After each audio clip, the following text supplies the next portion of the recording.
Me mbrëma jemi në emisionin Pa Kompromis në Bulevard Televizion. Para se të bëj të ditur të ftuarin tim sonte në emisionin Pa Kompromis, do të vazhdoj atë që kam tekstuar gjithmonë për bojkotin e turpshëm për herë të parë që ka ndodhur në Durrës në një media lokale të Partisë Socialiste.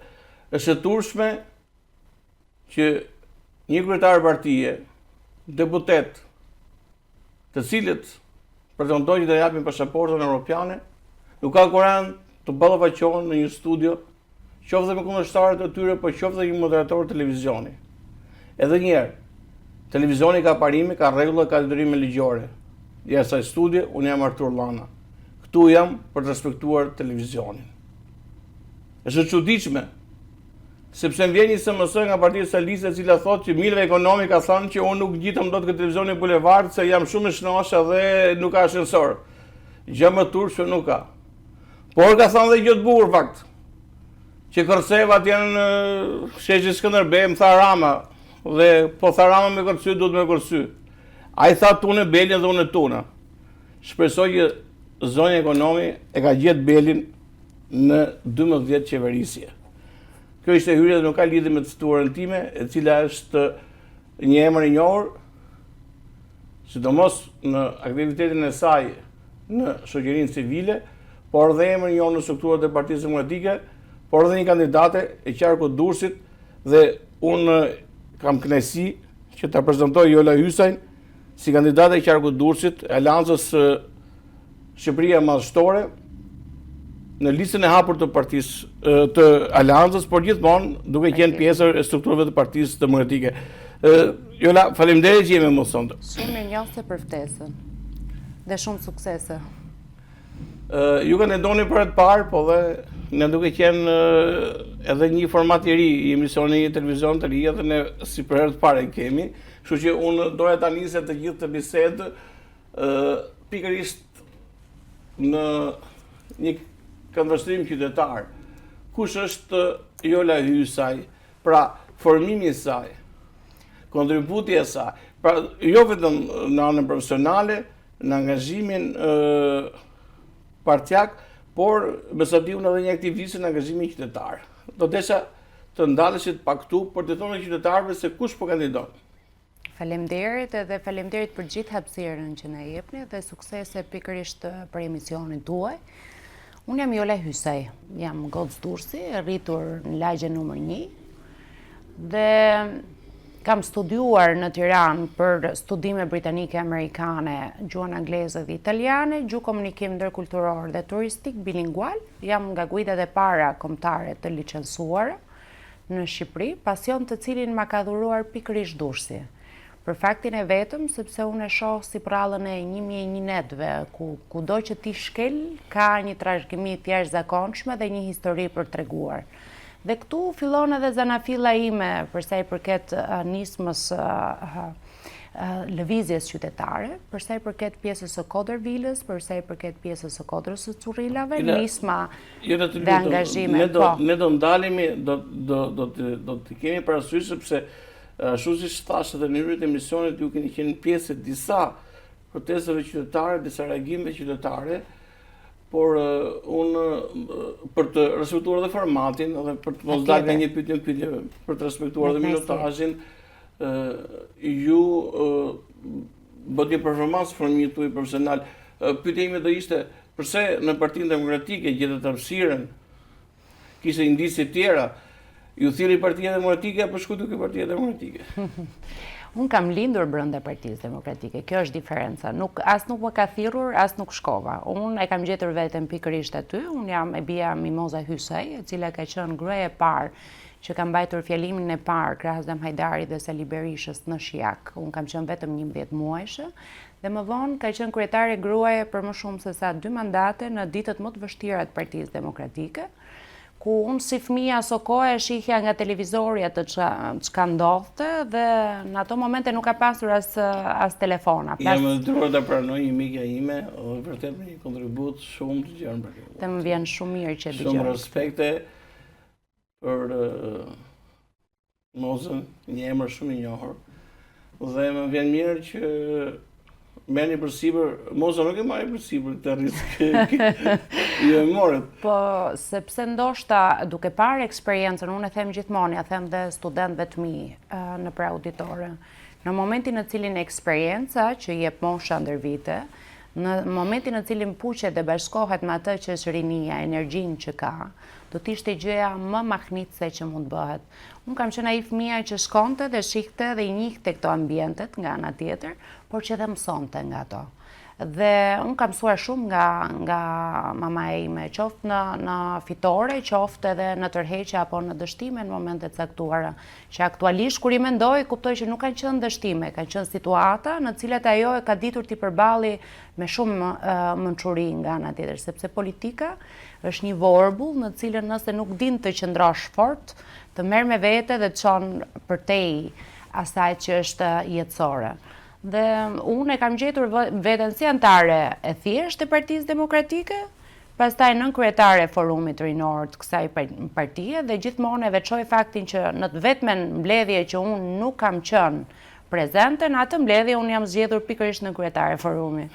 Dhe më vonë pastaj antare e Këshillit Kombëtar në 2018, ku kujtoj pjesën e protestës studentore, ku një pjesë edhe kolegëve të mi, por edhe vetë studentëve kishin frikë edhe të përballeshin dhe të hapnin dyert e universitetit pikërisht për të filluar nismën e protestës. Unë kam bërë këtë dhe jam futur në universitet dhe me megafon nga ana tjetër, sepse ajo që unë gjeja në auditoret të Universitetit Durrësit ishin studentë të cilët shumë herë i zante gjumi në për auditore, sepse ishin detyruar të punonin darkave, që të mund të paguanin shkollimin e tyre, sepse prindrit e tyre nuk kishin mundësi që ta paguanin këtë.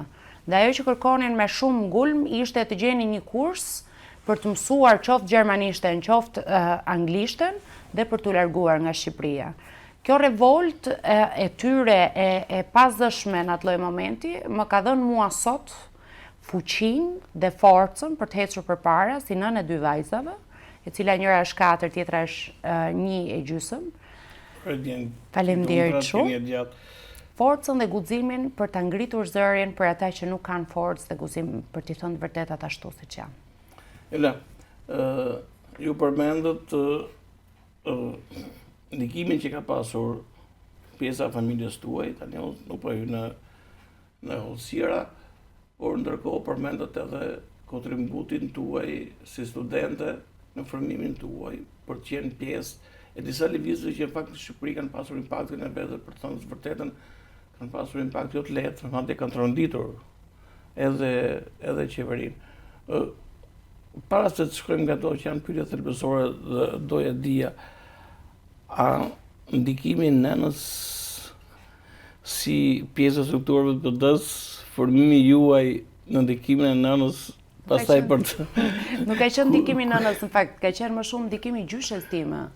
Sepse ajo tregonte... Gjyshe nuk më tregova deri tani. Nuk ta tregova sepse e lash për një moment në cilin unë pika kur më pyesin kush është figura jote më që të ka stimuluar gjithmonë për të ecur përpara, sidomos në pjesën politike, dhe thënë kush është idhulli i politikës, unë them gjyshe ime. Të njerëzit nganjëherë qeshin.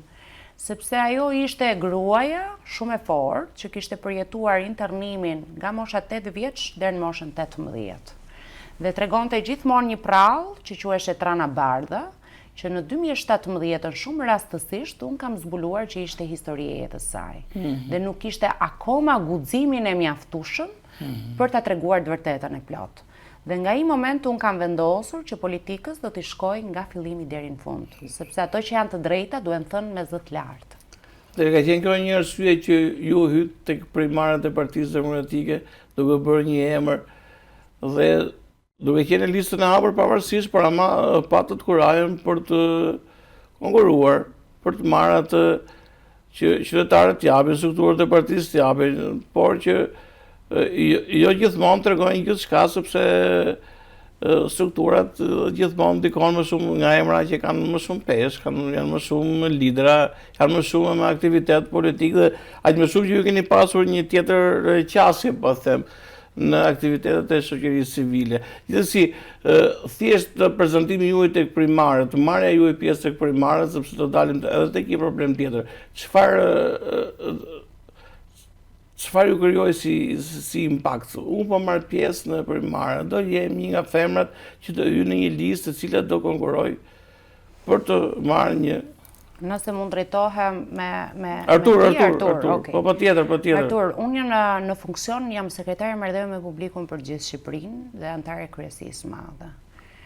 Në momentin në cilin unë nuk të gjeja guximin të futesha në primare tek ajo antarësi për cilën unë kam gati 20 vite angazhim dhe do tërhiqesha duke thënë jo, nuk kam guxim të futem në primare, do të futesha në primare për të provuar fillimisht vlerësimin e antarësisë së partisë për një zë i cili prej më shumë se 4-5 viteve të fundit është aktiv 100% në jo atë që ishte pjesa e backstage-it, sepse në gati 16 vjet unë kam qëndruar backstage dhe shumë prej këtyre emrave që ju zënë në gojë kam qenë pjesë e stafit drejtues të tyre. Dhe aktualisht për mua ishte goxha arritje që të gjej hapësirën mes këtyre emrave të njohur dhe të vlerësohem pikërisht nga ata që janë antar të Partisë Demokratike. Unë për veten time ndihem mirë dhe jam shumë mirënjohëse kundrejt atyre njerëzve të cilët më kanë besuar që dita ditës kur shtrëngoj duart ndihem edhe më e vlerësuar për një arsye të vetme. Është tjetër gjë kur të njohin nga televizori dhe është tjetër gjë kur të njohin dhe të takojnë në formë drejt për drejt. Nëse ju jeni pjesë e televizionit edhe ka një aspekt tjetër që ne ja thamë edhe në fillim, ju jeni një aktiviste që jeni bërë pjesë e televizionit, edhe pjesë e kronikave, pjesë edhe e momenteve të vështira, por edhe momenteve delikate, madje edhe denoncive të fuqishme, sepse jo çdo njeri mund të bëjë denoncime, dhe mos jeni edhe pjesë e medias aq më shumë. Gjithsesi unë desha të ngelem përsëri aty, Jola. Primarët në Durrës kanë një proces që për hir të vërtetës edhe u pranuan. Është edhe ajo që thoni ju që unyra për të provuar, për të parë kush është pesha ime, sa njerëz, por patën edhe se ju po thoni që unë kam një aktivitet dhe mora të pjesë të duar nga Partia Demokratike, sepse isha një kontribuese, për të mos harrojmë, sepse primarët kanë prodhuar dhe një rezultat të 30 vota për zëdhënësën e atij të bëhet e kryeministit të Shqipërisë. A patën primarët një sukses në kohën që u zhvilluan, në formatin që u zhvilluan, në pjesëmarrjen e emrave, pra mund të kishte emra të tjerë përfaqësues dhe mund të kishte emra të tjerë që pra mund të jetë një pyetje që mund të hajor diskutime, por për ta përmbledhur konkretisht. Artur, unë do të them diçka, këto primare si proces në vetvete janë proces demokratik. Po patjetër, nuk e unë edhe në ftuar ti nuk kemi diskutuar. Është hera e parë në 34 vite që bëhet një proces i tillë, i një organizimi që mund të jetë në momente të caktuara mund të duket i drejtë, në momente të caktuara i padrejtë. Duhet jemi koshient që Durrësi në natyrë është qytet i cili ata shohet me figura të caktuara ndër vite. Cilët kanë pasur, kanë qenë kryetar bashkisë, kanë qenë kryetar partish, kanë qenë deputet, ose deputet aktual që kanë qenë nga Armene. A është e drejtë apo e padrejtë? Po flasim për demokraci. Demokracia në tërësi është grumbullim votash, që do të thotë nëpërmjet votës se sa lobon gjithë secili nga ne për të arritur atë që është rezultati. Unë nuk po them që unë arrita 100% pritshmërive të mia. Jo, nuk e kam personale, Jola. Por, secili nga ata që ishin në atë listë, mund të kishin pritshmëri shumë më të mëdha se kaq.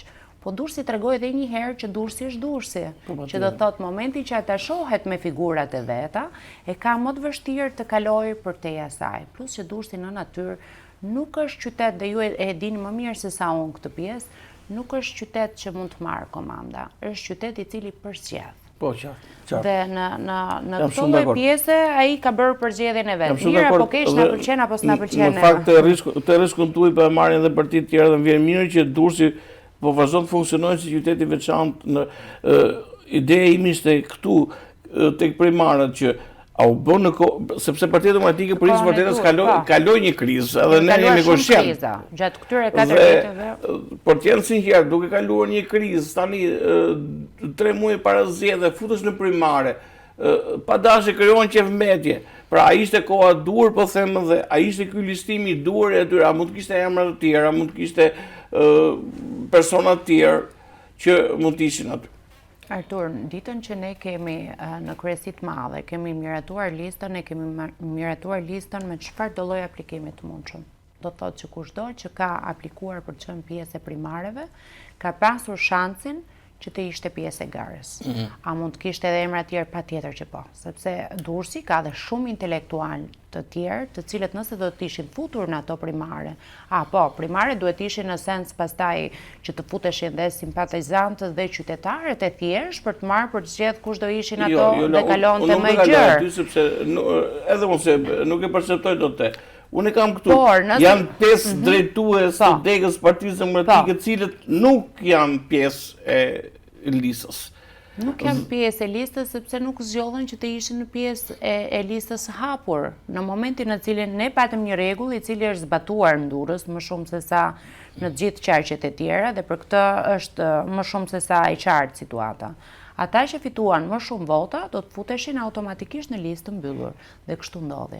Pjesa tjetër do të futeshin në listë hapur. Na pëlqeu, nuk na pëlqeu, i përshtatet, nuk i përshtatet, kjo ha diskutim. Por në momentin në cilin këta 5 kryetar futen në këto primare, do thotë ti ke pranuar pjesën e procesit. Dhe në momentin në cilin ti e di që more këtë lloj rezultati është zgjedhja jote personale, të jesh pjesë e listës së hapur apo mos jesh pjesë e listës së hapur. Pra për ta provuar veten përtej asaj që ishte primarja.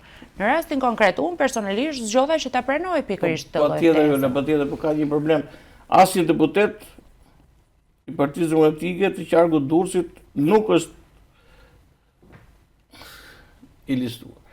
Ande Ulliri ka kandiduar dhe është e 6-ta në listimin është ke lista hapur. Është në listë hapur. Është në listë hapur Ande Ulliri, por ajo që unë duhet shtoj ka të bëjë me një fakt tjetër.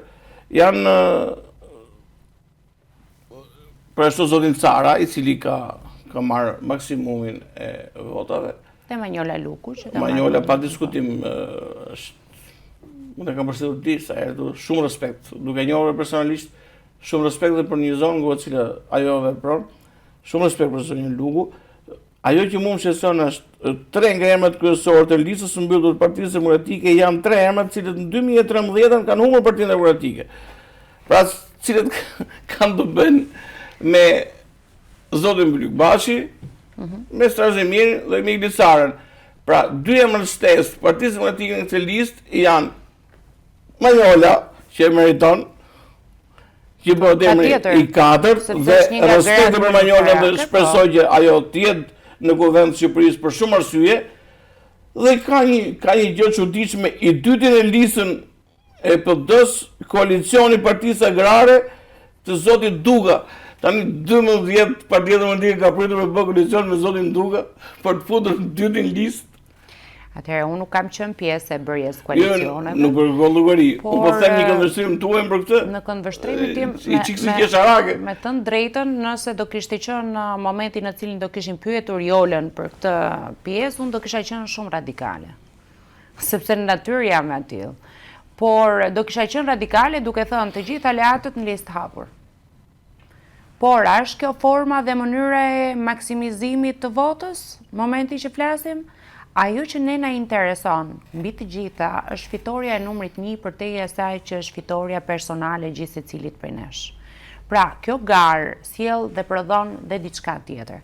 Pra, prodhon atashimin pavarësisht konkurrencës që në demokraci ndodhin edhe brenda listave të brendshme, ajo që prodhon është maksimizim vote. Dhe ne në momentin në cilin jemi, kemi nevojë maksimale pikërisht për maksimizimin e këtyre votave.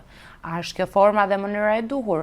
Ata që kanë bërë negocimin për sa i përket pjesës kësaj aleance, janë ata që mund të të kthejnë përgjigje më mirë se sa. Ju kuptova shumë qartë, Ola. Edhe një gjë tjetër. Po shikosh, po marrim sepse 2 partitë e mëdha kanë qenë si thua të dyja që kanë miratuar ligjin me lista të mbyllura, sepse partitë e vogla pothuajse të gjithë kanë dalë në lista të hapura. Derisa them një gjë, pse Partia Socialiste ka futur më shumë femra në listën e mbyllur dhe për 13 ka vetëm e njëllën. Po ne si kemi përdorur kur për fasad. Nuk është për fasad, ka detyrim ligjor. Gratë në politikë. Ka detyrim ligjor. Ka detyrim ligjor, por ne kemi treguar që gratë demokrate janë luftarake në tërësi. Është e padrejt. Jo, lufta politike është përtej asaj që flasim lufta e ftohtë, që bëhet pikërisht në palët politike. Nuk është e drejtë, nuk është e drejtë, sepse mund të kishin qenë dhe dy gra. Thotë që 30% do të jenë gra. 30% që u pa i arsyeshëm është minimalisht 30%, për qenë më saktë. Minimalja e një liste duhet jetë minimalisht 30%. Nuk ka bërë respekt për listën e Partisë Socialiste, se duket se po bëjnë ai. Jo, ideja 30%. A kishte Partia Demokratike që të fusën në listën e sigurt edhe një grua tjetër? Një tjetër që mund kishte mundësi të fuste edhe një grua tjetër. A mund ndodhe një gjë tjetër? Ky personi që mbledh më shumë vota, le të rri 6-i, 7-i, deri aty kur ju keni objektivin. A do të pranonte personi? Mos në këto lloj kushtesh, pra maksimizimi i votës, kalojmë tek maksimizimi i votës nga ana tjetër. Pra është më e rëndësishme qëllimi se sa mjeti për të arritur tek qëllimi në momentin në cilin e flasim. Pra, ai 30% që i grave që është kualitativ. Në këtë lloj momenti jep hapësirën dhe për gratë tjera të cilat duhet të tregojnë deri diku rigorozitetin dhe të provojnë veten. Sa e drejtë dhe pa drejtë është. Nëse do të ishte ashtu, do të ishte çështje tjetër pastaj. Për të ngelur këtu, Jola, sepse do kemi rast për të marrë edhe minutazh për të marrë edhe me gjëra të tjera.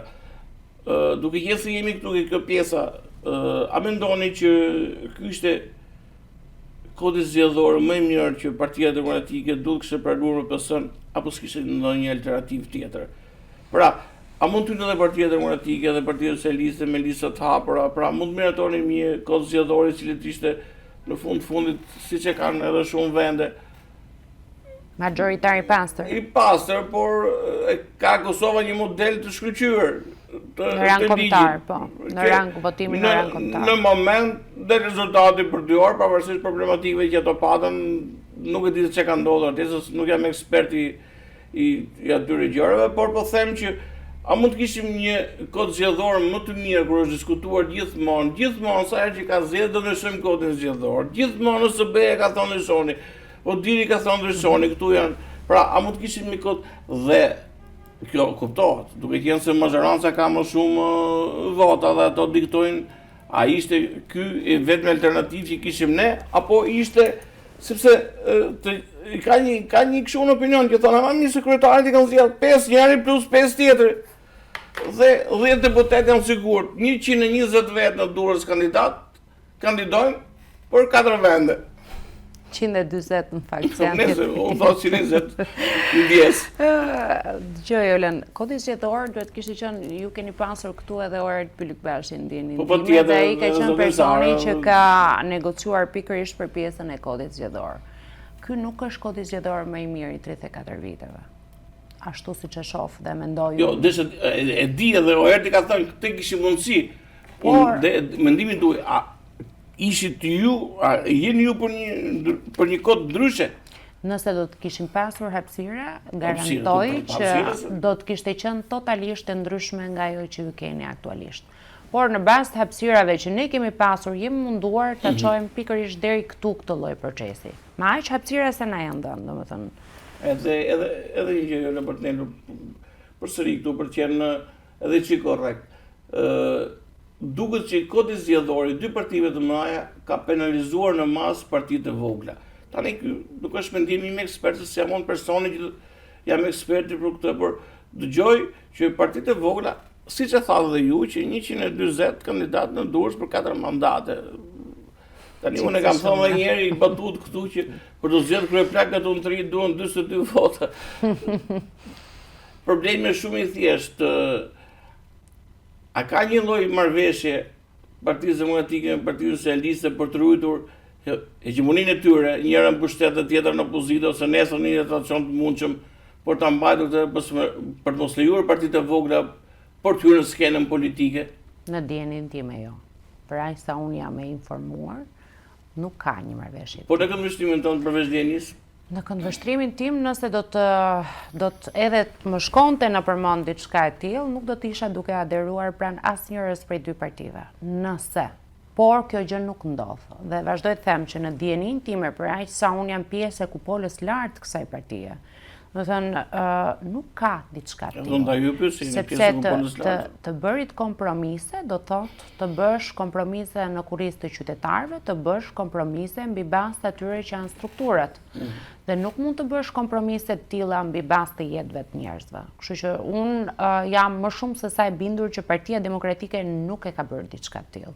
Nuk e bërë diçka. Pra ju nuk mendoni që ka një po them një marrëveshje në përmjet një kodi nuk besoj. Sepse politika është pjesë e padukshme, nuk ka një marrëveshje të tyre për të asimiluar partitë të vogla. Jo. Fakti që ju keni, ne sot kemi një sër partish të vogla të cilat aderojnë. Shiko, çdo gjë fillon nga hiçi dhe koha tregon se sa mbijeton. Koha ka treguar. Ju keni sa parti të vogla, po jeni turrur të dy partive të vogla. Ne kemi kërkuar dhe kemi bërë thirrje çdo partie e cila kërkonte që të ishte pjesë e aleancës tonë. Tashti Rama i bën shumë me kuklla, godion sepse ai është dhe artist dhe bën edhe me kuklla.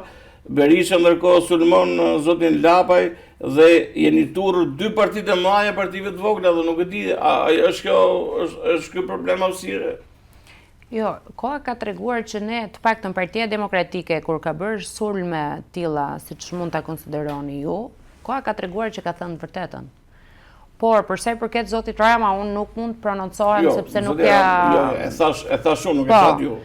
Por ne nuk kemi folur kurrë pa fakte, kështu që në këtë lloj prizmi është diçka tjetër të thuash të vërtetat nga fillimi deri në fund, pa kompromise, është diçka tjetër të fshihesh pas gishtit. Nëse këta pretendojnë të ngrenë parti të vogla duke u fshehur pas gishtit për interesat të njërit apo të tjetrit, atëherë në atë lloj momenti do të jenë vetë njerëzit ata që do ta vlerësojnë.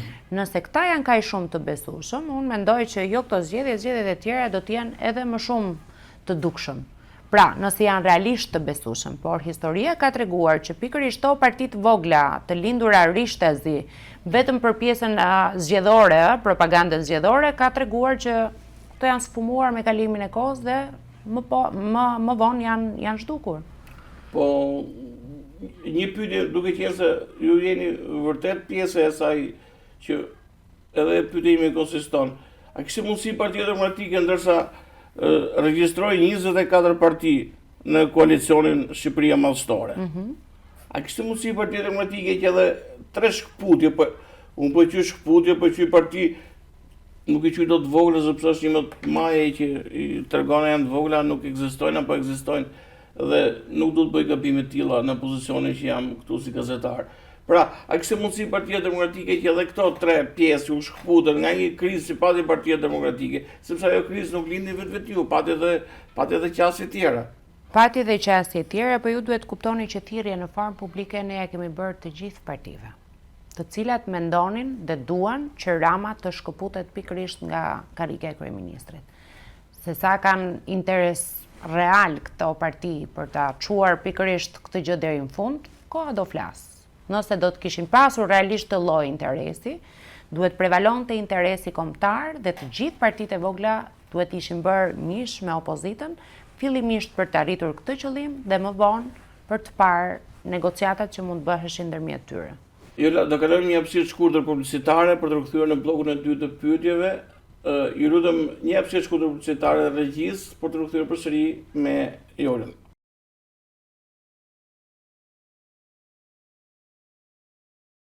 Atëherë, jemi kthyer përsëri në studion e emisionit Pa Kompromis në Bulevard Televizion. E ftuara ime është Jola Hysaj, kandidate e koalicionit Shqipëria Mallstore për qarkun e Durrësit, një emër i njohur, siç e kam theksuar edhe në fillim, jo vetëm pjesë e strukturave të Partisë Demokratike, por edhe një aktiviste e shoqërisë civile, problemative që ka pasur komuniteti, dhe kemi diskutuar në pjesën e parë për ju që nuk na keni ndjekur, lidhur me angazhimet e saj, formimin e saj, angazhimin e saj në strukturat e Partisë Demokratike, por edhe në problematikat që ka pasur shoqëria civile. Kemi diskutuar për kodin zgjedhor dhe ajo ka shprehur qendrimin e saj lidhur me të. Kemi diskutuar për primarët e Partisë Demokratike, një proces i cili sa shumë demokratike dhe shumë i diskutuar, ndërkohë që kemi diskutuar edhe për problematikat tjera të cilat kanë pasur lidhje me procesin para se Partia Demokratike të futet fushat. Jemi rikthyer në pjesën e dytë të emisionit me një blok tjetër pyetjesh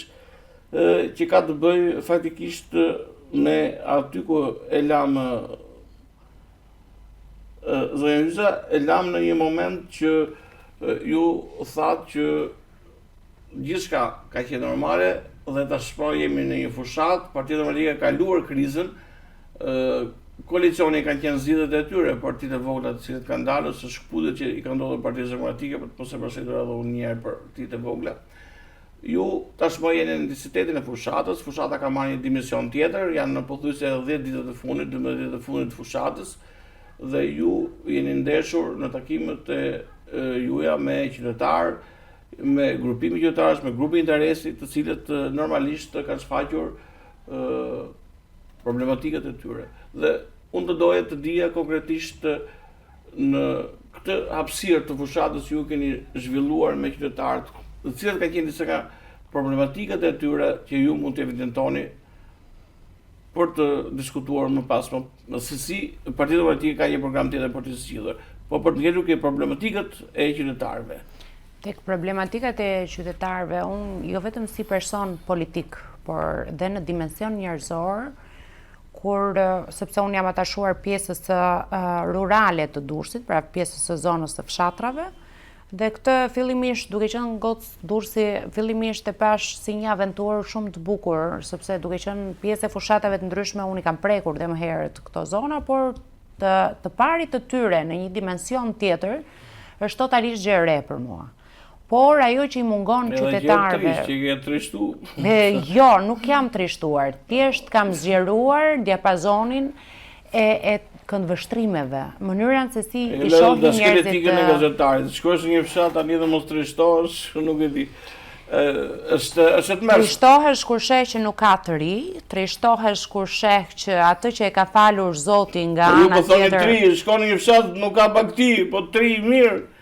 Jo, janë të rritë parësor që të ketë vitalitet dhe të ketë gjallëri, çfarë do lloji vendi i botës tjetë, fillimisht ka pjesën jetike që është rinia.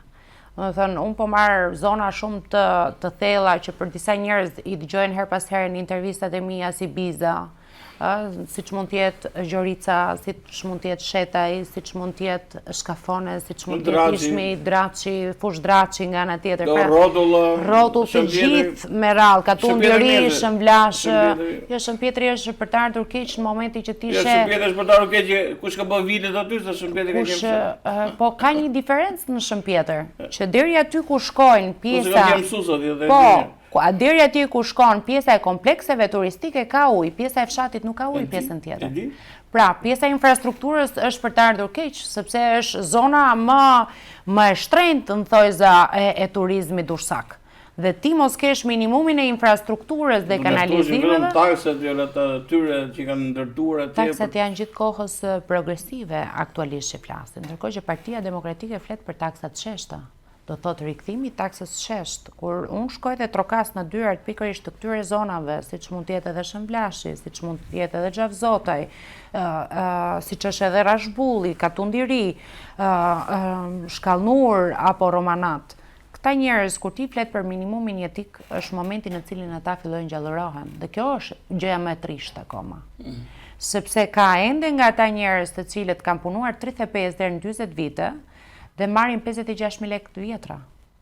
Dhe kur ti flet për një minimum jetik dinjitoz, minimalja është 200 euro, ai fillon dhe të sheh ndryshe. A thua se ti po i bën nder, nuk është nder. Kjo është një gjë e cila atyre i takon për shkak të kontributeve që ata kanë dhënë në 35-40 vite punë. Dhe nëse nëna ime merr një pension X aktualisht që flasim dhe nuk i del për shpenzimet e dritave, ujit, apo shërbimet e ilaçeve që mungojnë, shërbimet spitalore që mungojnë, pjesa e pagesave të taksave të rrugës ndërkohë që e paguan dhe taksën e karburantit. Të gjitha këto bëjnë një mënyrë jetese jo dinjitoze. Dhe rikthimi për të pasur një frymarrje, njerëzit këtë ka nevojë aktualisht, janë të tulatur në një trusni e cila në momente të caktuara është më shumë se sa e trisht. Lila, për të ndalur këtu, unë pajto me tjetër ato që thoni ju, sepse e njoh shumë mirë, duke qenë nga pozicioni gazetarit, e njoh problematikën e fshatit. Ajo që unë deshet të di, ndodh shpesh, sidomos për zona që ju përmendët, janë zona ku cilët po investohet shumë, po ndërtohet shumë, po madje është kthyer në një lakmi të investitorëve, ndërkohë që përpos këtyre ndërtimeve kemi një shtresë e cila po varfërohet shumë, që nuk ka mundësi të blej ilaçe, madje që edhe fëmijët që kanë andej nuk i përgjigjen dot, por një arsye apo dy. Ideja është këtu, ju më sa di unë, si Partia Demokratike keni ndërtuar një paketë lidhur me këtë kategori.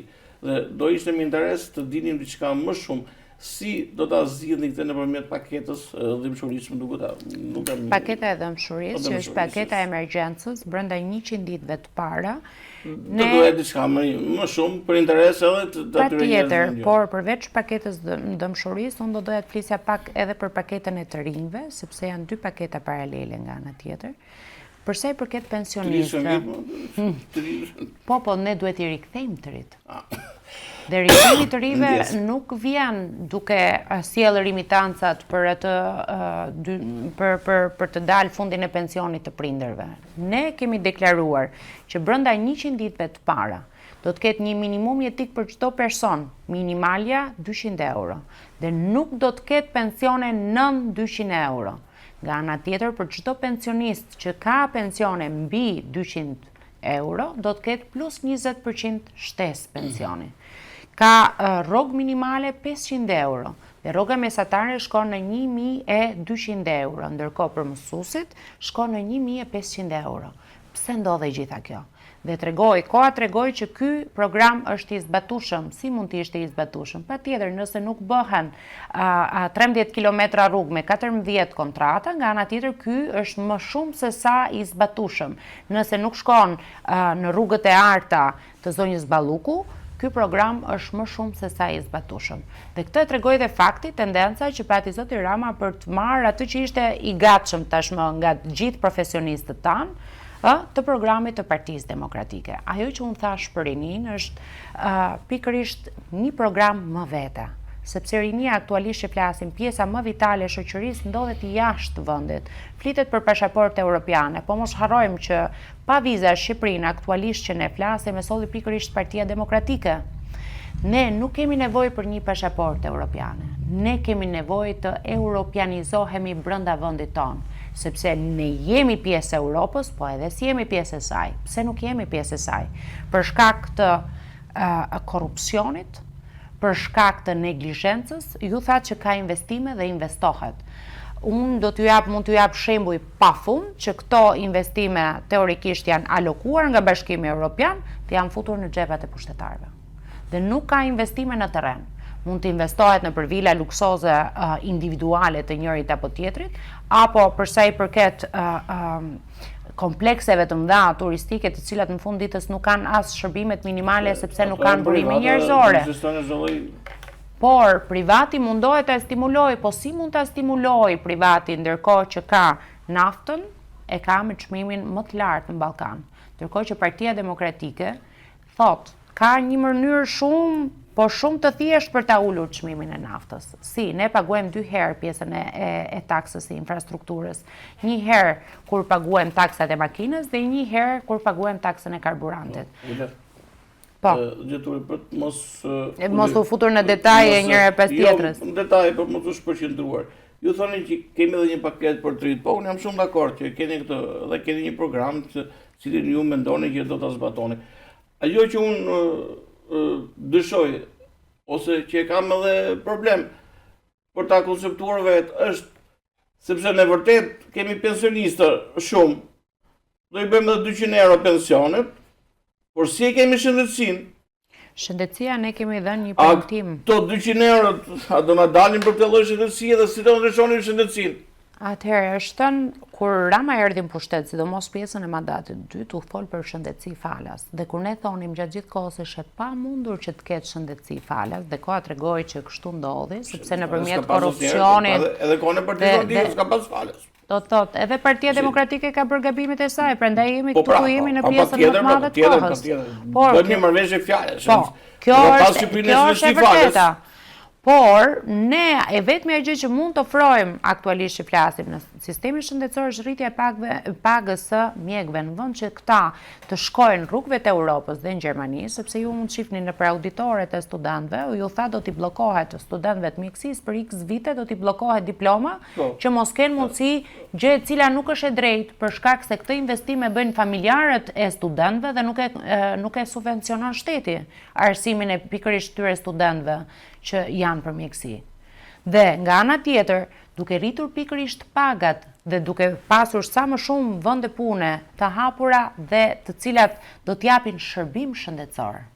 Dhe jo të shkojmë edhe t'japim 5.000 lekshat ke xhepi mjekëve, gjë e cila ndodh rëndom aktualisht që flasim. Pra, nëse ne do të flasim për investime në shëndetësi, do të flasim nga ana tjetër për një pagë më të mirë kundrejt mjekëve. Pra specialisti nuk do të shoh më nga duart atë pensionistin, sepse vetë pensioni, vetë shteti do t'i japi pensionistit mundësinë e një check-upi 2 herë në vit.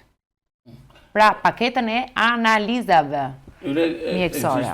Ekziston baza ose mundësia për ta realizuar këtë gjë, sepse po të shikojmë të gjithë janë turur 200 euro, 250 euro shëndetësia, tani është bërë kjo si një lloj virusi. Patjetër. A ka Partia Demokratike një bazë si dhe mendon që këto të ardhur janë, pra ne mund ta bëjmë rrogën e një mjeku se në fundit një mjek nuk e bën vetëm paga, një mjek e bën edhe infrastruktura. Pra nëse ai nuk ka një pajisje, nëse ai nuk ka ilaçe ke urgjenca, nëse ai nuk ka për të bërë një rezonancë, nuk ka për të bërë një skanër, për çfarë do të bëjë mjeku? Është e vërtet. Por ajo që është përllogaritur edhe para disa ditësh, edhe nga specialistë të ndryshëm në media të ndryshme, është pikërisht sa i bëshëm është ky program që ka Partia Demokratike. Dhe rezulton pra ju jeni konsultuar me specialistë. Ne kemi departamente të tëra, të cilët i përkasin fushave të ndryshme, të cilët në 3 vitet e fundit janë marrë pikërisht me studimin e këtij programi. Derisa sot jemi në finalizimin e tij dhe shpalljen e tij kundrejt atyre që janë qytetarët shqiptar. Pra, nuk ka ardhur asgjë pa studiuar. Dhe thuheshe pikërisht në këtë rritjen e 200 eurove, 500 eurove dhe rritjen e pagës mesatare shkonte diku tek 2.7 miliard euro nëse nuk gaboj. Ndërkohë që aktualisht kemi një buxhet për 2025 që shkon në 8 miliard euro. Pra, sa i bëshëm është minimumi minimumit as 1/4 e buxhetit aktual. Paka shumë. Pra, është i bëshëm, por nuk do të ketë më rrugë që kushtojnë me miliarda euro për një tunel të vetëm. Atëherë për të mbetur këtu, sepse unë kam një informacion nga kolegët e mi, por edhe nga gazetarët e Bulevard Televizion, që janë me 10 qendra shëndetësore të cilat janë bërë të reja. Investohet për spitale, investohet për gjëra të tjera që kanë lidhje me shëndetësinë, ndërkohë që askush nuk jep shërbim. Tani, të gjithë ato janë lekë të harxhuara, sepse të gjithë dimë që kur ka një urgjencë, qoftë në fshatin më të largët, vinë të gjithë në Durrës. Unë po them, po ja presim po. Arrin me ardhës, se ka dhe raste që nuk arrin me ardhës. Është e vërtet. Tani, ideja është këtu. A ka Partia Demokratike, sepse shëndetësia dhe arsimi janë 2 pjesët për mua, 2 pjesët më të ndjeshme. Pa arsim nuk shkojmë me shëndetësia, po shëndetësia është pjesa më ndjeshme dhe duke pas parasysh që ne kemi ngel tani në këtë fazë ku thuhet shpopullimi dhe ka fshatra të tërë që janë me vetëm me 2 pleq, me një cilët madje ka dhe nga ato që nuk ka kush i marr tensionin. Është e vërtet. Dhe unë kam një thënie të një doktori në Durrës, se kam thënë edhe jam me zotin Duka, më duket këtu që del mëngjes dhe kontrollon A është gjalla, s'është gjalla, ka pi ilaçet apo si ka pi për të lajmëruar fëmijët pastaj. Pra gjëra të trishta. Ndoshta bota e ka provu përpara nesh, po ne jemi përballë një situatë të tillë kur presim që të marrim nga Luan Zaza atë antarësimin në Europë, kartën e Europës nga Klodiana Spahiu, Milva Ekonomi, ku diun kush janë këto që do na japin kartën e antarësimit në Europë. Këtu është krijuar një gjendje që është për të vënë alarmin dhe si do ta zgjidhni ju këtë, sepse ju vërtet thoni kemi një program për të kthyer ato që pa do kthehen ato sepse sepse nëse ti i thua një të riu i cili jeton në Europë që në 3 vitet e para në ngritjen e biznesit të tij privat do të ketë 0 taksim dhe nuk do të ketë as tatim fitimi të përfshirë në të, atëherë më thoni ju pse nuk duhet vijë njëri dhe ta ngrejë pikërisht biznesin këtu. Aktualisht që ne flasim, bizneset e vogla janë të mbytura. Se janë të mbytura? Ne kemi një lulëzim vetëm gjatë periudhës 3 mujore për sa i përket zonës të plazhit, të bumit të këtyre bizneseve dhe më pas këto bizneset të gjitha mbyllen dhe janë të detyruara që stafet e tyre të shkojnë nëpër shtëpia dhe të vazhdojnë të jetojnë pa të ardhura. Ndërkohë që Partia Demokratike thotë, ju i merrni këto persona të punojnë për ju si staf? Po, por gjatë periudhës që nuk ka punë, do të jetë pikërisht shteti ai që do t'i paguajë pikërisht këto shërbime, këto asiguracione nga ana tjetër, pikërisht për stafin tuaj, duke motivuar atë që është biznesi, që mos vazhdoj që të heqë dhe të marrë gjithkohës burime njerëzore, sepse janë të mangëta në momentin që flasim, por nuk kanë as profesionalizëm. Në momentin në cilin ne ndryshojmë gjatë gjithë kohës stafin, edhe profesionalizëm nuk mund të kemi në shërbim. Pra shërbimi vetë ka disa terma specifike në cilët duhet ketë edhe trajnime nga ana tjetër. Pavarësisht se në ndryshim të menjëhershëm për mungesë të ardhurash, kjo e çon pastaj në destabilizim situatën. Dhe kur themi nga taks progresive, pse themi nga taks progresive do të kalojmë tek taksa e sheshtë? Sepse e kemi thënë dhe në fillim, duke patur pjesën e taksës progresive, ne na duket sikur rriten rrogat. Na duket sikur rriten çmimet nga ana tjetër. Në fakt, çdo gjë shkon në progresiv. Nëse duket sikur po rritet nga 300.000 lek paga, në fakt ka shkuar 400, po ty të rriten dritat, të rritet uji, të rritet çmimi i ushqimit dhe i shportës, të rritet çdo lloj shpenzimi tjetër, pra është progresive rritja. Në momentin që është taksë e sheshtë dhe ne themi që do të shkojë deri në 6 lek për kilovat pjesa e kujt, pjesa e energjisë elektrike, do të thotë ka frymarrje. Ne themi do të ketë për kartën e konsumatorit, në fund të çdo viti, çdo pensionist do të marrë 450 euro. Kjo është e bëshme, kanë treguar dhe shtete tjera që kjo është e bëshme, dhe kjo është japësh frymarrje. Kjo do thotë japësh pavarësi atyre që janë qytetarëve. Dhe nuk duhet të jenë qytetarët që varen nga politika, duhet të jetë politika që varet nga qytetarët. Kjo është diferenca asaj që ne ende nuk kemi kuptuar në realitetin në cilin jetojmë. Po jo apo ka dhe një gjë, sepse Partia Demokratike është parti që kërkon bërë të parë pushtetit. Ka qenë edhe shumë gjëra nuk janë analizuar dhe është për të mbetur tani ndoshta edhe pyetja ime tentativë. Patjetër. Çfarë besueshmërie ka treguar Partia Demokratike të bëjë ndryshe gjërat, sepse Partia Demokratike kërkon të marrë mbështetjen për herë të katërt, herë të treta, nuk e di, po tani ideja është këtu që legët janë do bëhet kjo programi është i bazuar në ekspert dhe unë nuk vjen dyshim asgjë, po edhe këto nuk është se kanë abuzuar ke gjëra tjera përveç njerëzve. Këtyre njerëzve i kanë vjedhur se njerëzit shkojnë në burg atje, nuk shkon programi, unë nuk kam patë arrestohet programi, arrestohen njerëzit. Pra, kush e garanton këtë qytetar, këtë fshatar, atje, këtë pensionist, këtë fermer, atë të ri, që Partia Demokratike vjen me një mentalitet ndryshe. Artur, unë e them disa herë, të paktën flas për ta kthyer çik tek pjesa e fushatës time personale në një aspekt. Kur dal dhe flas me qytetarët, pavarësisht programit të Partisë Demokratike, i vetmi premtim që unë kam bërë i vetmi premtim që unë kam bërë këtë fushatë elektorale është ajo që nëse java ka 5 ditë pune, 4 ditë unë do t'jem në terren, 1 ditë do t'jem në parlament. Për çfarë arsye?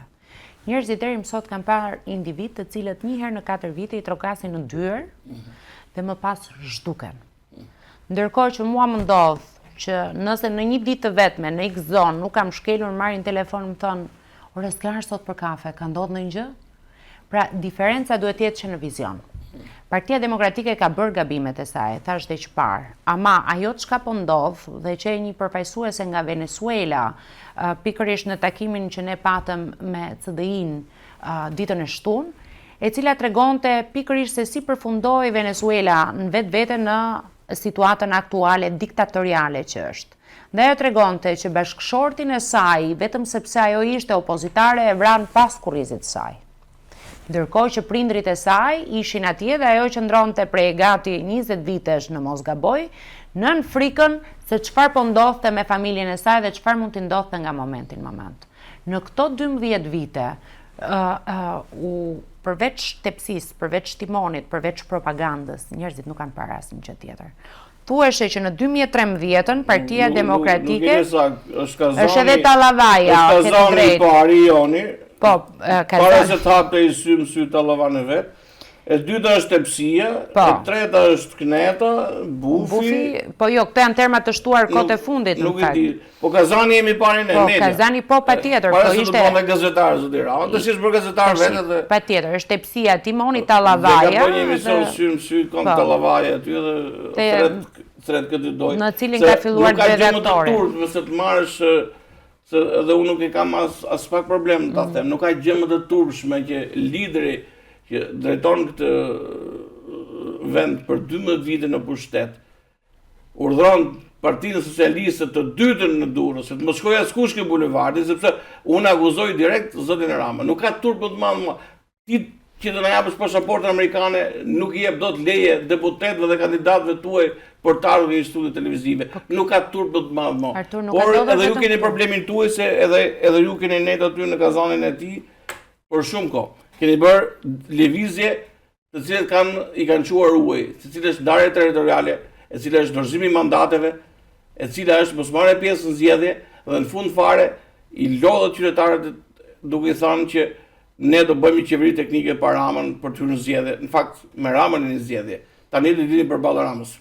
Tani Artur, po flet me Jolën e cila kandidon për herë të parë. Që ka qenë pjesë Partisë Demokratike. Patjetër. Me Jolën flasim. Dhe target grupi që përfaqëson Jola Hysaj si kandidate e Shqipërisë madhështore është ai target grupi i ri i cili nuk futet në politikë për të ulur në një karrike. Sepse qëndrimi në një karrike mund ta bëj kushdo. Por ulet në politikën shqiptare për trokitur një derë dhe për ta hapur atë në një vizion të ri. Është e vërtet që ne kemi bërë gabimet tona. Është e vërtet që problematikat që ne kemi pasur si opozit kanë qenë të tilla. Ju jeni tani Jola dhe vini me mentalitet tjetër dhe nuk keni pjesë e gabimeve, se pjesë e gabimeve ta them unë që është Aret Bylykbashi, Igli Cara dhe Gen Strazimiri. To kanë ndërzuar pushtetin, to janë pjesë e gabimeve. Pra, ju thoni që ne po vimi mentalitet tjetër, kur ndërkohë në listën e mbyllur keni 3 deputet. Unë jam në listë hapur. Në listën e mbyllur. Dhe po e them këtë lloj gjëje. Jam dakord me ty. Por kur tani 5 njëri 5 tjetri, kryetarët fusin nga 5. Jam dakord. Jam plotësisht një pjesë e qytetarëve e sheh edhe në këtë lloj forme. Ndjes Spanjolës e meriton. E shef një pjesë e qytetarëve e shef edhe në këtë lloj prizme. Por unë mendoj që nëse të gjithë qytetarët bëhen bashkë në radhë të parë për të rrëzuar nga karrika e kryeministrit zotin Rama, ky është qëllimi kryesor. Dhe për të hapur një derë ndryshe, do ta bëjmë gjithë bashkë. Fillimisht duhet arrijmë qëllimin që mos kalojmë në një diktaturë ekstreme, sepse ju thatë nuk po qëndron, pra nuk po jipet leje që dalin tek bulevardi, ndërkohë që kolegët tuaj janë censuruar dhe është thënë dhe në në takimet të zotit Rama, me Nuk do gazetarët. të bëj herojnë, jam kërcënuar, nuk do të bëj herojnë. Pikërisht pra, po kjo është një gjë që nuk ndodh në asnjë lloj vendi të Europës. Kjo nuk ndodh në asnjë lloj vendi të Europës. Po them që jam trim i madh, po bëj herojnë. Një njeri i cili premtoi pasaportën. Një njeri që ka bërë biznes me varre, që Partia Demokratike asnjëherë se ka denoncuar. Një njeri i cili ka punësuar të gjithë familjen, asnjëri nuk e denoncon. Një njeri i cili ku ka qenë Partia Demokratike tani që do të ketë moral të thotë Dursakve, jemi ndryshe ne. Një gjë tjetër. A që zoti Rama që premtoi pasaportën e artë? Ku është sot? Në të njëjtën formë, në të njëjtën formë, po se keni bërë ju? Në të njëjtën formë sot unë nuk besoj që Bashkimin Evropian po e banalizoi pak bisedën. E ka një komshit lagjes vet edhe e paska shumë thjesht e marri këtë gjën. Nëse nuk bëhen reforma dhe nuk zbatohen këto reforma, atëherë po patjetër na interesojnë, sepse nuk kam asnjë lloj, jo s'kam asnjë lloj refleksioni, po është e turshme që një kryeminist që ka 12 vite që qeveris vendin, t'i drejtohet burrave, grave, nuk e di. Nuk do ta kisha pranuar diçka të tillë me të drejtën. Ka dhe çik moral, sepse në fund fare ne dimë se është politika. Pa dash me fy ato që merren me politikë, por problemi është shumë i thjeshtë. Një kryeminist i cili herë merr kazanin në dorë, herë merr tepsin, pastaj thotë do dal ke buvi, pastaj ke kneta. Tani i turrët melës, i turrët burrave, i turrët grave, ku diun. Tani problemi është shumë i thjeshtë. Ky kryeminist ai ka sigurt që do ta marrë fitoren apo i ka hyrë paniku për dal ke pyetje që un kam. Po ju mund ta shihni nga reagimet që po bën. Jo, nuk e kuptoj, e shoh, po nuk e kuptoj. Një njeri i cili po bën të pamundurën të vazhdoj të denigroj me gjuhë denigruese, të kaloj në prindin 1 dhe prindin 2, atë që është e shenjtë për ne, që është familja nga ana tjetër. Ne nuk sjellim në jetë robot, sjellim në jetë fëmijë, të cilët vinë nga 2 prindër, dhe nuk mund të thuash prindi 1, prindi 2 duke hedhur në kosh atë që është një nga traditat më të rëndësishme shqiptare që është familja. Ju mund shihni edhe në qytetin e Durrësit, kthehemi tek vlerat kulturore. Me çdo investim që është bë, është prish ajo që është trashëgimi kulturore dhe mbi të janë sjell disa skulptura që janë shumë çuditshme që nuk përfaqësojnë atë që është qyteti. Ndërkohë që ato që duhet jenë mirëmbajt nga ana tjetër, marrin dhe ndërtohen. Kur Partia Demokratike doli një herë konferencë shtypi dhe tha që drejtori i kulturës të Bashkinë e Durrësit është Xhiger Minjerash.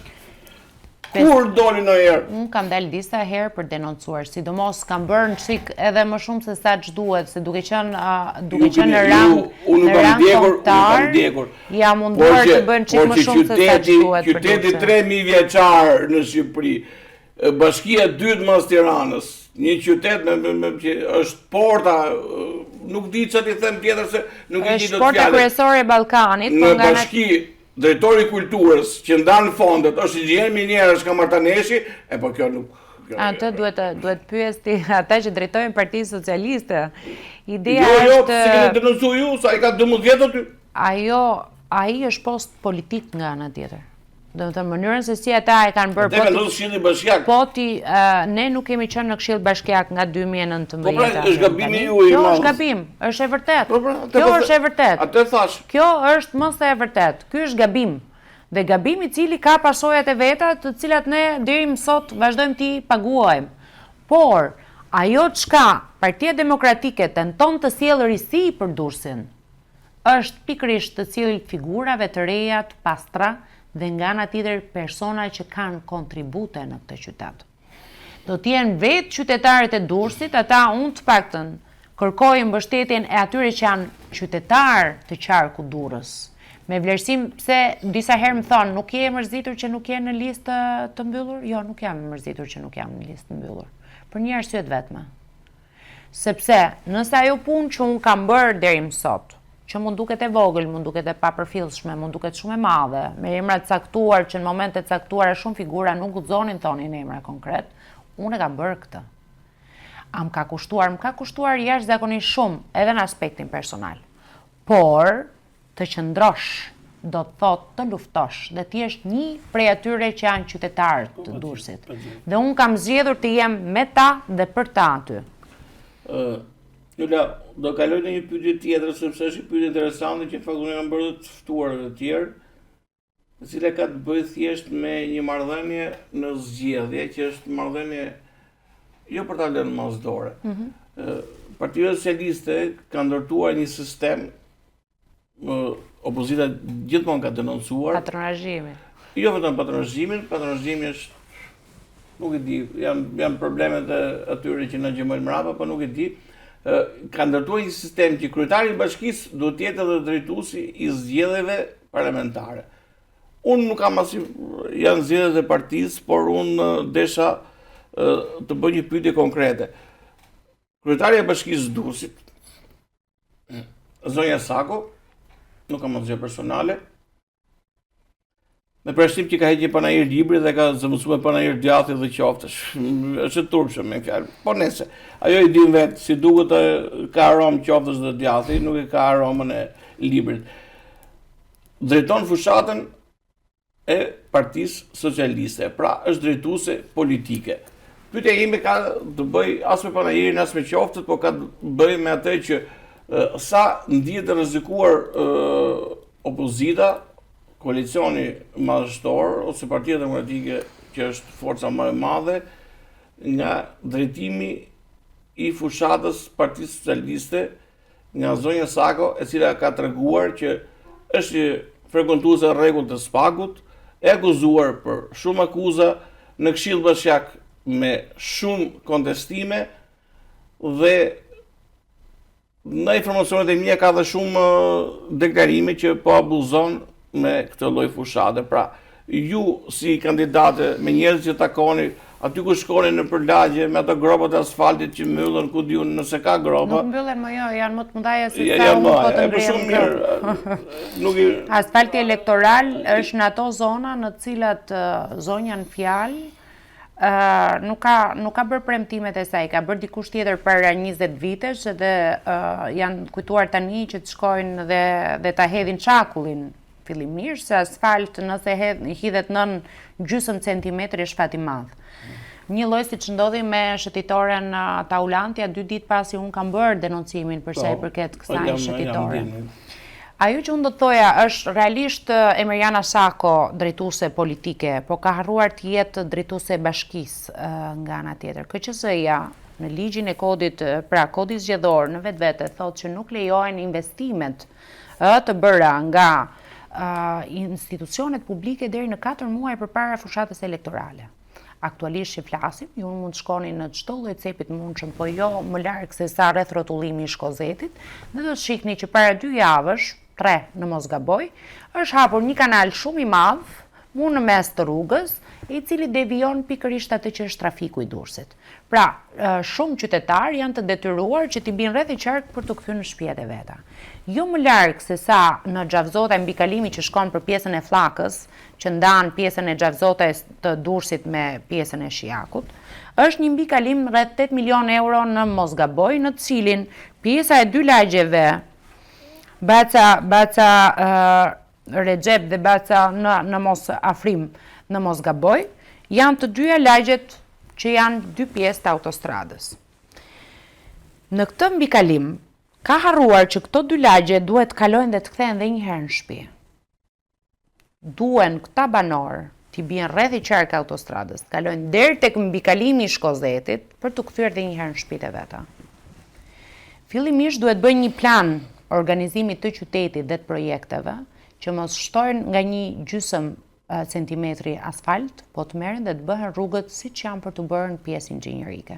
Se nuk ka pse të investohet nga 10 herë për një rrugë dhe fondi del 10 fishin e saj. Dhe ja ku dalin parat për të investuar në Durrës. Nëse ju shkoni jo më larg se sa në Rrushkull, unë vazhdoj ta zë si zonë, sepse është lemeritse realiteti në cilin përballesh, jo vetëm aty, ka edhe në Kull të Sukthit nga ana tjetër. Nëse shkon, lemeritesh në pjesën e Perlatit për rrugën. Investimet janë që të 2013-s që dikur thoshte rrugë, por ne të paktën pas kemi lënë rrugë që edhe pas 12 vitesh nuk po arrin dot zoti Rama ta kapi vrapin e atyre rrugëve. sepse e ka mendjen vetëm të fusi në xhepin e tij, në vend që të marrë dhe të shërbej qytetarëve. Për sa i përket zonjës Sako, unë në një nga postimet e saj jam ndier shumë e ofenduar për qytetarët e Durrësit. Sepse nëse ka qytetar Durrësi i ri, ata janë qytetarë të Durrësit, të cilët paguajnë taksa dhe votojnë dhe zonjën në fund të ditës. Dhe ti konsiderosh ata me gjuhë denigruese, kjo është fyese. Dhe nëse zonja nuk ka respekt për veten, këta qytetarë duhet kenë respekt për veten e tyre. Të jesh drejtuese e një bashkie do të thotë të jesh qytetar i parë i kësaj bashkie, do të thotë të jetosh çdo ditë me hallin e qytetarëve. Do e kenë montuar atë video sepse e bën me ekran ajo dhe 4 herë. Me thënë drejtën, 4 herë me zor lezon. Po ndoshta ka qenë një nga 4 herët ajo që është lançuar. Do të jemi dhe çik realist, është edhe zonja Sako nuk është se i ka gjitha zezët. Nuk di me lezu dhe është punë tjetër. 4 herë i ndërpritet ajo. Nëse do bëhet trendi për zonjën Sako pastaj. Nëse do bëhet trendi ta gjejnë në një formë tjetër, se nuk bëhet trendi duke lezuar. Tani nuk keni shqiptar në Këshillin Bashkiak.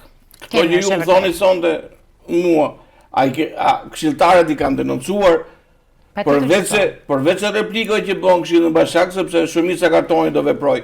A ka denoncime në prokurori, ka denoncime në institucionet që duan lidhur me këtë gjë? Në dijenin time po. Në dijenin time po. Atëherë kalojmë se dolëm ke denoncimi, po nuk është edhe një moment për ta neglizhuar që ka të bëjë me atë që po ndodh fatikisht. Ka një marrëveshje, ka një lëvizje të spagut, fatikisht një strukturë që Partia Demokratike ka pas qëndrime të dyzuara, edhe mirë, edhe keq. Nuk do hym këtij raporti sot, por ka një marrëveshje mes spagut, prokurorisë dhe Komisionit Qendror Zgjedhjeve për të hetuar krimin zgjedhor. Dhe në dinin time janë me 10 raste, cilët madje ka dhe nga Durrësi, madje edhe një kandidat për deputet, i cili po financohet ka një, aty thuhet grup kriminal, po nuk jam unë personi që javë emrin. I Partisë Socialiste? I Partisë Socialiste, është i Partisë Socialiste, nuk e di që Partia Demokratike ka njerëz për të luftuar me banda, ose për të marrë tendra. Nëse Partia Demokratike ka marrë tendra në bashki, jeni sigurt që edhe Partia Demokratike keni aty mbrapa. Por ideja ime është, keni hasur një besim tek njerëzit që janë ndryshe këto zgjedhje, të qytetarët kanë një besim që vota nuk do i vidhet, nuk do abuzohet, vota do shkoj aty ku ata mendojnë, nuk do bindohet, në kuptimin e fjalës që jo për një arnim të vogël, për një thes mielli siç ka ndodhur gjithmonë, sepse votat nuk vjedhen dielën. Jo, janë vjedhën para se sa të futen kuti, për këtë jam e qartë. Unë kam një informacion që ka filluar Vangjushi me dalë konvalescenca, me paruke, po ju doli Vangjushi, runi votën javës. Tani, a keni ndonjë koment lidhur me spakun dhe me marrëveshjen që është bërë për rritjen e votës në këndvështrimin e atyre qytetarëve që ju takoni çdo ditë? Atëherë, në këndvështrimin a kanë besim ato që vota nuk do i vidhet, nuk do abuzohet? Në radhë parë, ajo që unë i kërkoj qytetarëve, kur i takoj ata është ndërgjegjësimi, sepse çdo gjë fillon nga vetja në radhë parë. Nëse këta qytetarë nuk kanë kuptuar që një thes miell nuk ndahet për 4 vite, ose do ta ndajnë këtë thes miell në grinca për 4 vite, atëherë do thotë që është papërgjegjshmëri momentin në cilin ata votojnë dhe shiten për një thes miell, apo për 50.000 lekë të vjetra, të cilat në 4 vite, as në centezim, në monedha të ndajmë, nuk besoj që dalin. Për sa i përket pjesës tjetër, unë mendoj që në aktualitetin që jemi, shqiptarët nuk kanë më frikë, as nuk shiten, as nuk blahen. Sepse unë di raste në cilat është thënë që ore se të ofrojmë këtë, se të ofrojmë atë. Jo për frikë, po për hall. Dhe ka lloj, ka forma dhe mënyrat ndryshme se ka shqiptarë që janë për hall. Janë duke rezistuar. Ka kërcënime patjetër që po, ka me vendin e punës. Mo hall s'ka bukë më hangër. Është e vërtet. Po nëse kjo 50.000 lekë do i zgjidhi 4 vite jetesë, atëherë le të vazhdojë. Ne po flasim për një minimum jetik për secilin prej tyre. Nuk po bëjmë dallime X apo Y, po flasim për të gjithë një lloj. A duan njerëzit të ndryshojnë? Duan. Ka edhe shumë të majtë të cilët duan të ndryshojnë me patjetër këtë lloj regjimi.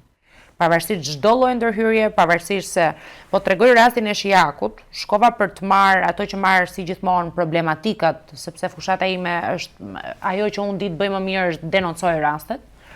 Dhe që në momentin e parë që kameramani ka zbrit për të marrë pjesën e mbetjeve që ishin në Shijak dhe më vonë kur kemi lëvizur në gjitha fshatrat me radhë për të rikthyer prapë në qendër të Shijakut, ne kemi qenë të monitoruar nga patronazhistë dhe fotografuar gjatë gjithë kohës. Dhe batuta ime në atë lloj momenti ka qenë të paktën na thoni a kemi dalë bukur. Nuk është kjo forma dhe mënyra që bëhet fushat. Por kjo është forma dhe mënyra për t'i treguar atyre qytetarëve që nëse i dalin ballë për ballë, nuk ka asnjë gjë, nuk kanë pse të kenë frikë. Në momentin në cilin dinjiteti në përkëmbet, a jetohet dot? Unë mendoj që secili prej nesh jeton dhe duhet jetoj guri rënd tuhet është në vend në vet. Pikërisht në bazë të shpatllave treçeriku i njerëzve që unë takoj, punojnë në bazë të fuqive që kanë. Dhe punojnë për aq mundësi sa kanë në shtëpiat e tyre, sidomos në zonat rurale. Ka dhe fëmijët që kanë jashtë që sjellin remitancat. Ndërkohë që këto remitanca mund të kurseheshin dhe bëhen investime familjarët për të ngritur pjesën e bizneseve, për të ngritur pjesën e agroturizmave, që u dha i parë njëshi dhe i parë dyshi, dhe ne shteti shqiptar mori dhe ja shpërndau miqve dhe shokëve, dhe sot jemi në auditimit e Bashkimit Evropian.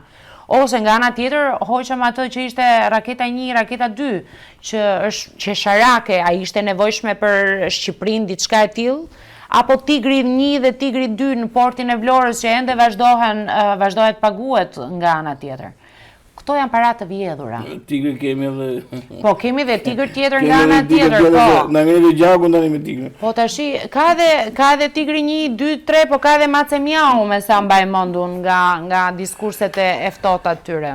Jo të dalim sepse dhe minutazhi ka kaluar dhe po shkojmë në fundin e emisionit, unë para se të kaloj tek një mesazh që ju do të drejtoni qytetarëve, jo vetëm demokratë, por edhe atyre qytetarëve të cilët kërkojnë një ndryshim, atyre që duhet besojnë tek programi juaj, por edhe tek personi juaj për të votuar. Unë desha ndalem edhe pak tek vota diasporës, e cila në fakt është një risi e arritur ndoshta edhe me çik mundim, por që për hir të vërtetës merita e ka ngel të dy partive të mëdha, sepse në fundit pas kaq vitesh edhe diaspora do të arrijë të votojë. Nuk do ndalemi ke shkelet që janë bërë kur ministra, kryetarë bashkisë janë turrur duke bërë fushatën e tyre. Dhe ambasador nga ana tjetër që është në shkelje plot me kushtetutën. Ato janë gjëra që ju do t'i mblidhni dhe do t'i çoni aty ku duhet. Unë desh të di nga pritshmëritë e juaja, nga vota e diasporës me kontaktet që ju keni, por edhe me kolegët e juaj normalisht, por edhe duke qenë se Durrësi është qytet i cili ka një bum të madh emigrantësh në Itali, sidomos, por edhe në vende të tjera. Çfarë shpreson Partia Demokratike nga vota e diasporës? Ndër vite, historia ka treguar që diaspora ka qenë ajo që ka sjellë ndryshimin e madh. Unë shpresoj shumë tek diaspora shqiptare. Për faktin e vetëm, sepse nuk kanë arsye as të shiten as të blien. Ata që janë këtu dhe u detyruan të largohen nga shtëpitë e tyre, duke lënë prindrit e tyre, duke lënë gjithçka tjetër pas, për të shkuar në një vend të huaj. Dhe për të ndërtuar atje një të ardhme që mund ta kishin shumë më mirë në vendin e tyre. Pra, të mos harrojnë në momentin në cilin, sepse edhe pak ditë kanë mbetur ndjenin time për sa i përket votës së diasporës dhe ajo niset dhe përfundon një javë përpara. Faktikisht ka një informacion që ka arritur një numër goxha i konsiderueshëm, sidomos i rrethit të Durrësit. Dhe Durrësi në tre qarqe të Tiranë, Fier, Durrës, më duket se janë më kështu, por Durrësi ka një prurje shumë të shpejtë, duke qenë se ndoshta Durrësi është nga Italia dhe në emigrimin e tij të dursakët janë... Është e vërtet. Janë dursakët ata që janë përgjigjur, qytetarët e Durrësit ata që janë përgjigjur të parët kësaj llojnisme. Dhe unë uroj shumë që ata të jenë nismëtarët e parë për frymarrjen e Shqipërisë nga ky sistem në cilin e ndodhemi sot, i cili është hibrid ende, po që shkon drejt një komunizmi hibrid nga ana tjetër, sepse nga historia tregon që as Enver Hoxha nuk ka qenë pikërisht në këtë lloj prizmi. Ka pasur shumë më shumë negative, po ky ka edhe shumë më shumë të tjera, cilat ishin të panjohura për një pjesë të mirë tonë. Atëherë për të kaluar në fund të emisionit, unë desha që pyetjen e fundit ta konceptoheshit edhe si një lloj mesazhi për qytetarët, duke qenë se Rama po luan me një kartë që po zvotuat Partinë Socialiste, nuk do kemi pasaportën europiane, ose po votuat Partinë Socialiste do kemi pasaportën europiane. Unë do doja që një koment të shkurtër lidhur me këtë, por ndërkohë duke dhënë një mesazh votuesve, qytetarëve të Durrësit, që votojnë për ju, por edhe qytetarëve në përgjithësi dhe shqiptarëve në përgjithësi për emisionin tonë. Atëherë, pasaporta europiane arrihet atëherë kur janë të gjitha komponentët për të shkuar drejt Europës. Kjo është siguri, është infrastrukturë, është dinjitet, dhe nga ana tjetër është liri dhe frymëmarrje. Për sa kohë zoti Rama nuk i ka këto, askush nuk i garanton atij pasaportën europiane. Pra kjo është një propagandë, përtej propagandës imagjinueshme, sepse zoti Rama, siç e thash edhe çfarë në mënyrë pak më jashtë etike në thojza, nuk e ka komshiun e tij Bashkimin Evropian. Nuk e ka as shokun e klasës, nuk e ka as Pra, ideja është kjo. Unë i bëj thirrje shqiptarëve, i bëj thirrje të gjithë atyre që janë votues të qarkut Durrës. Në 11 maj të votojnë fillimisht për familjen e tyre, për tej frikës, mbi dinjitetin që i takon gjithë secilit prej tyre. Dhe këtë ta bëjmë për vetveten rreth parë, për familjen dhe për atë çka është e ardhmja e fëmijëve të tyre. Pse duhet votojnë Njola Hysej? Sepse ka treguar që gjatë gjithë këtyre viteve ka qenë një zë persistent dhe i palëkundur pavarësisht çfarë do lloj sfide me cilën ajo është përballur. Dhe unë jam këtu për qytetarët e Durrësit dhe për një Durrës i cili duhet të rikthehet traditës, kulturës dhe dinjitetit, mirëqenies që e karakterizon atë. Ju falenderoj që gjithë atë kohën dhe mundësinë për të qenë pjesë e emisionit Pa Kompromis në Bulevard Televizion dhe ju uroj suksese, siç e kam uruar edhe të gjithë dhe jam i detyruar ta them këtë për etik dhe shpresoj që ajo punë dhe i mund që keni bërë të konvertohet në një rezultat pozitiv nga pritshmëritë që ju keni. Faleminderit që ishte me sonte. Shumë mirë njohse. Ky është emisioni për sonde, takohemi në emisionin e radhës. Natë mirë.